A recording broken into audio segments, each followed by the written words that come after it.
بسم اللہ الرحمن الرحیم۔ نہایت ہی محترم اور معزز مسلمان بھائی اور بہنوں، السلام علیکم ورحمۃ اللہ وبرکاتہ۔ ایک عورت حضرت علی رضی اللہ عنہ کے پاس آئی۔ وہ گھبرائی ہوئی تھی۔ اس نے کہا کہ اے اللہ کے برگزیدہ بندے، آپ لوگوں کی مدد کرتے ہیں، میری بھی مدد فرمائیں۔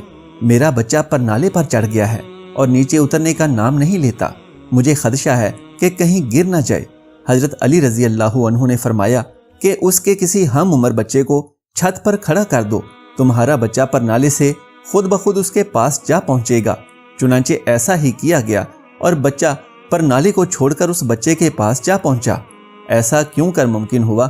اس کی وجہ یہ ہے کہ جنس اپنی جنس کی جانب مائل ہوتی ہے اور اپنی جنس میں کشش محسوس کرتی ہے۔ یہی وجہ ہے کہ پیغمبر بھی لبادہ بشریت میں تشریف لائے۔ پیغمبر صلی اللہ علیہ وآلہ وسلم نے فرمایا کہ میں بھی تمہارے جیسا انسان ہوں۔ اسلامی لشکر کے ایک سپاہی ہیشم سے روایت ہے کہ جب وہ سفر سے واپس آیا تو اس کی بیوی کے ہاں 6 ماہ کی مدت میں بچے کی پیدائش ہو گئی تھی۔ ہیشم نے اس بچے کو اپنا بیٹا ماننے سے انکار کر دیا۔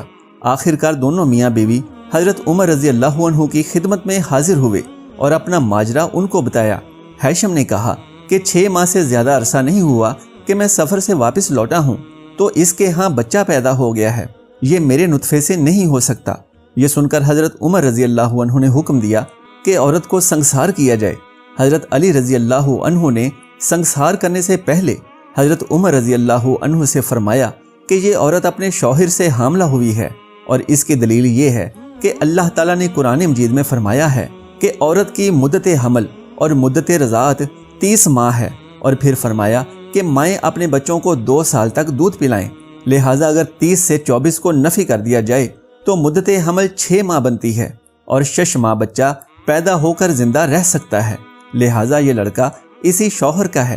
چنانچہ حضرت عمر رضی اللہ عنہ نے عورت کو رہا کر دیا اور بچے کو باپ کے ساتھ ملا دیا اور اس فیصلے کی بھرپور تحسین فرمائی۔ ایک روز حضرت علی رضی اللہ عنہ مدینے کی گلیوں میں چلے جا رہے تھے کہ آپ رضی اللہ عنہ نے دیکھا کہ کچھ لوگ غیظ و غضب کے عالم میں ایک عورت کو گھسیٹتے ہوئے لے کر جا رہے تھے۔ وہ عورت خوف کے مارے کانپ رہی تھی۔ حضرت علی رضی اللہ عنہ نے پکار کر کہا کہ تم لوگ اس عورت کو کیوں گھسیٹ رہے ہو؟ لوگوں نے بتایا کہ اس عورت نے بدکاری کی ہے، اسی لیے امیر المومنین حضرت عمر رضی اللہ عنہ نے اس عورت کو سنگسار کرنے کا حکم دیا ہے۔ حضرت علی رضی اللہ عنہ نے اس عورت کو ان کے ہاتھوں سے چھینا اور ان لوگوں کی خوب سرزنش فرمائی۔ چنانچہ وہ لوگ حضرت عمر رضی اللہ عنہ کی خدمت میں حاضر ہوئے اور شکایت کی تو ان کی بات سن کر حضرت عمر رضی اللہ عنہ فرمانے لگے کہ ضرور حضرت علی رضی اللہ عنہ کو کوئی بات معلوم ہوگی جو انہوں نے ایسا کیا ہے، جاؤ ان کو میرے پاس بھیجو۔ حضرت علی رضی اللہ عنہ حاضر ہوئے۔ حضرت عمر رضی اللہ عنہ نے آپ سے پوچھا کہ ان لوگوں کو کیوں واپس کر دیا اور ان کو اس بدکار عورت پر حد قائم کرنے سے کیوں منع کیا؟ حضرت علی رضی اللہ عنہ نے کہا کہ اے امیر المومنین، کیا آپ نے رسول کریم صلی اللہ علیہ وآلہ وسلم کا یہ ارشاد نہیں سنا کہ آپ صلی اللہ علیہ وآلہ وسلم نے فرمایا 3 طرح کے لوگوں سے قلم اٹھا لیا گیا، یعنی وہ بے قصور ہیں۔ ایک سونے والا آدمی جب تک وہ بیدار نہ ہو جائے، دوسرا نابالغ جب تک وہ بالغ نہ ہو جائے، اور تیسرا گناہ میں مبتلا آدمی جب تک باہوش نہ ہو۔ حضرت عمر رضی اللہ عنہ نے تبسم فرمایا اور حضرت علی رضی اللہ عنہ سے کہا کہ اے امیر المومنین، اس عورت کو بھی دیوانہ پن کا دورہ پڑتا ہے، ہو سکتا ہے کہ وہ آدمی اس کے پاس ایسی حالت میں آیا ہو جب اسے وہ دورہ پڑا ہو۔ یہ سن کر حضرت عمر رضی اللہ عنہ نے اس عورت کو رہا کر دیا۔ ایک بار 2 کنیزیں ایک لڑکا اور ایک لڑکی میں جھگڑا کرتی ہوئی حضرت عمر رضی اللہ عنہ کے پاس آئیں۔ حضرت عمر رضی اللہ عنہ نے ان کا سارا معاملہ سن کر فرمایا کہ حضرت علی رضی اللہ عنہ کو بلاؤ، وہی ان کے درمیان فیصلہ کریں گے۔ حضرت علی رضی اللہ عنہ آئے تو انہیں تمام واقعہ سنایا گیا۔ یہ واقعہ سن کر حضرت علی رضی اللہ عنہ نے فرمایا کہ 2 شیشیاں منگواؤ اور ان کا وزن کر کے ان دونوں کنیزوں کو دو کہ وہ اپنا اپنا دودھ اس میں بھریں۔ جب وہ شیشیاں دودھ سے بھری ہوئی آئیں تو فرمایا کہ اب پھر وزن کرو، جس کی شیشی بھاری ہو اس کا لڑکا ہے اور جس کی شیشی ہلکی ہو تو اس کی لڑکی ہے۔ حضرت عمر رضی اللہ عنہ نے پوچھا یہ کیسے فرمایا؟ حضرت علی رضی اللہ عنہ نے فرمایا یہ اس لیے کیونکہ اللہ تعالیٰ فرماتا ہے کہ مرد کے لیے عورت سے دگنا حصہ ہے۔ نہایت ہی محترم مسلمان بھائی اور بہنوں، اب تک کی ویڈیو میں موجود تمام مواد محمد عبداللہ مدنی کی کتاب حضرت علی رضی اللہ عنہ کے فیصلے سے لیا گیا ہے۔ اب آئیے حضرت علی رضی اللہ عنہ کی مزید اچھی باتیں جانتے ہیں۔ ایک دفعہ 3 آدمی حضرت علی رضی اللہ عنہ کی خدمت میں حاضر ہوئے۔ ان کے پاس 17 اونٹ تھے۔ وہ کہنے لگے کہ ہم تینوں نے مل کر اونٹوں کا کاروبار کیا تھا اور شرع منافع بھی طے کر لیا تھا، جس کے مطابق جو بھی منافع ہوگا اس میں سے آدھا میرا ہوگا، دوسرے شخص کا تیسرا حصہ ہوگا اور تیسرے شخص کا 9واں حصہ ہوگا۔ اب ہمیں 17 اونٹ منافع میں ملے ہیں اور ہم چاہتے ہیں کہ کسی بھی اونٹ کو ذبح کیے بغیر ہم تینوں کو اپنا اپنا حصہ مل جائے۔ حضرت علی رضی اللہ عنہ نے ہلکا سا تبسم فرمایا اور اپنے غلام کو حکم دیا کہ تمام اونٹوں کو ایک قطار میں کھڑا کر کے اور اپنا ایک اونٹ بھی ان کے ساتھ کھڑا کر دو۔ وہ تینوں آدمی حیرت سے ایک دوسرے کی طرف دیکھنے لگے۔ جب حکم کی تعمیل ہو گئی تو آپ نے پہلے آدمی کو بلایا اور کہا کہ ان 18 اونٹوں میں سے اپنا حصہ یعنی نصف اونٹ لے لو۔ آدمی نے خوشی خوشی 9 اونٹ الگ کر لیے، باقی 9 اونٹ رہ گئے۔ آپ رضی اللہ عنہ نے دوسرے آدمی کو بلایا اور کہا کہ اب تم ان 9 اونٹوں میں سے کل اونٹوں یعنی 18 اونٹوں کا اپنا تیسرا حصہ لے لو۔ آدمی نے بخوشی 6 اونٹ الگ کر لیے اور باقی 3 اونٹ رہ گئے۔ آپ رضی اللہ عنہ نے تیسرے آدمی سے فرمایا کہ تم کل 18 اونٹوں میں سے اپنا 9واں حصہ نکال لو، تو اس نے خوشی خوشی 3 اونٹوں میں سے 2 اونٹ نکال لیے، باقی رہ گیا 1 اونٹ، جس کے متعلق حضرت علی رضی اللہ عنہ نے اپنے غلام کو حکم دیا کہ اسے واپس لے جاؤ۔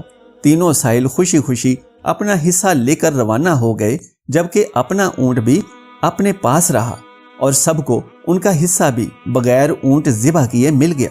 حضرت علی رضی اللہ عنہ تمام مسلمانوں کے دلوں میں بستے ہیں اور فرقہ واریت کی تمام تر بحث کے باوجود ہر مسلمان ان سے عقیدت رکھتا ہے اور یہ مانتا ہے کہ وہ شیر خدا ہیں اور باب العلم ہیں۔ ان کے ہاں لوگ ایسے ایسے مسائل لے کر آتے تھے کہ عام آدمی کی عقل چکرا جاتی تھی، لیکن شیر خدا ہر مسئلے کا ایسا باکمال حل نکالتے تھے کہ دیکھنے والے کی عقل دنگ رہ جاتی تھی۔ ایک مرتبہ 2 آدمی سفر پر جا رہے تھے۔ ایک کے پاس 3 روٹیاں تھیں جبکہ دوسرے کے پاس 5۔ دونوں مل کر کھانے کے لیے بیٹھے ہی تھے کہ اسی اثناء میں ایک تیسرا مسافر بھی آ گیا اور کھانے میں شریک ہو گیا۔ کھانا ختم ہوا تو تیسرے مسافر نے 8 درہم ان کے حوالے کیے اور چلا گیا۔ اس کے جاتے ہی دونوں میں رقم پر بحث شروع ہو گئی۔ جس کی 5 روٹیاں تھی اس کا کہنا تھا کہ 5 درہم اسے اور 3 درہم 3 روٹیوں والے کو ملنے چاہیے، لیکن 3 روٹیوں والا اس پر راضی نہ ہوا۔ بالآخر مقدمہ حضرت علی رضی اللہ عنہ کے سامنے پیش ہوا۔ حضرت علی رضی اللہ عنہ نے پوری بات سن کر 3 روٹیوں والے سے کہا کہ تمہارا ساتھی جو فیصلہ کر رہا ہے اسے قبول کر لو، اسی میں تمہارا نفع ہے۔ لیکن وہ بولا کہ مجھے حق سچ کے ساتھ فیصلہ درکار ہے۔ یہ سنتے ہی حضرت علی شیر خدا رضی اللہ عنہ نے فرمایا کہ حق تو یہ ہے کہ تمہیں صرف 1 درہم اور تمہارے ساتھی کو 7 درہم ملنے چاہیے۔ یہ عجیب و غریب فیصلہ سنتے ہی 3 روٹیوں والا حیران رہ گیا اور وجہ پوچھی، جس پر حضرت علی رضی اللہ عنہ نے فرمایا کہ تم 3 آدمی تھے اور تمہاری 3 روٹیاں تھیں اور تمہارے ساتھی کی 5۔ تم نے اپنی اپنی روٹیاں بھی کھائیں اور ایک تیسرے شخص کو بھی روٹی کھلائی۔ تمہاری 3 روٹیوں کے 3 حصے کیے جائیں تو 9 ٹکڑے بنتے ہیں، جبکہ تمہارے ساتھی کی 5 روٹیوں کے 3 ٹکڑے کیے جائیں تو 15 ٹکڑے بنتے ہیں، جو کہ کل ملا کر 24 ٹکڑے بنتے ہیں۔ اس حساب سے تم تینوں کے حصے میں 8 ٹکڑے آئے۔ تم نے اپنے 9 ٹکڑوں میں سے 8 ٹکڑے خود کھائے اور 9واں ٹکڑا مسافر کو دیا۔ اسی طرح تمہارے ساتھی نے بھی اپنے 15 ٹکڑوں میں سے 8 ٹکڑے خود کھائے اور باقی 7 ٹکڑے مسافر کو دیے۔ اس حساب سے تمہارے ساتھی کو 8 درہم میں سے 7 درہم ملنے چاہیے اور تمہیں 1 درہم۔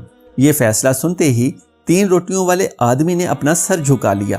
دوستو، اس معلومات کو شائع کرنے کا مقصد تصویر کا دوسرا رخ دکھانا ہے، یعنی ہم میں سے بہت سے لوگ یہ مانتے ہیں کہ حضرت علی رضی اللہ عنہ ایک بہت بہادر اور جنگجو انسان تھے، جنہوں نے میدان جنگ میں بہت بڑے بڑے سورماؤں کو شکست فاش دی، لیکن بہت کم لوگ جانتے ہیں کہ حضرت علی رضی اللہ عنہ ایک بہت بڑے پائے کے عالم اور دانشور بھی تھے۔